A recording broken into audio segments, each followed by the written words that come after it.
ఒక డ్రాప్ ఇడిచిపెట్టేటప్పుడు నేను వీళ్ళని చూసిన అక్కడ.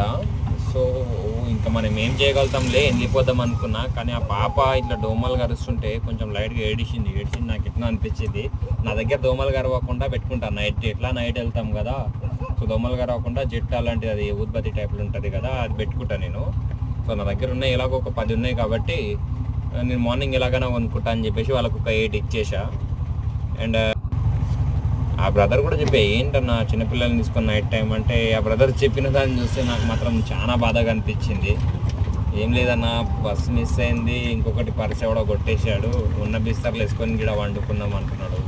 బాయ్ అసలు ఆయన చెప్తుంటే ఆ చిన్న పిల్లలు ఇద్దరు, ఒక బాబు ఒక పాప, చిన్న పాప 2 years 2.5 years ఉంటుంది. పాపను చూసి వచ్చేసా నేనైతే. ఆ దోమలది ఇచ్చేసి రిటర్న్ వచ్చేసా. బట్ ఎందుకో మనసు కరెక్ట్గా అనిపించలే.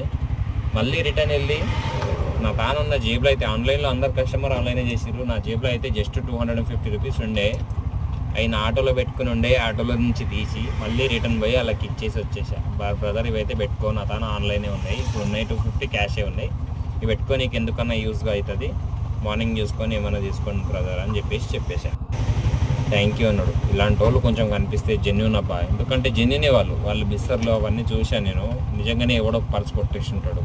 నా తన క్యాష్ ఎక్కువ ఉంటే నేను ఇచ్చేసి వద్దాం అనుకున్నా. బట్ అందరూ ఆన్లైన్ చేయడం వల్ల నా తన జేబులో జస్ట్ 250 ఉండే. నైట్ టైంలో ఏ షాప్స్ కూడా ఓపెన్ లేకుండే, ఎక్కడైనా కొట్టి తీసి ఇద్దాం అనుకున్నా. ఎక్కడో షాప్స్ ఓపెన్ లేకపోవడంతో జేబులోనే ఇచ్చేసిన, పంపించేసి.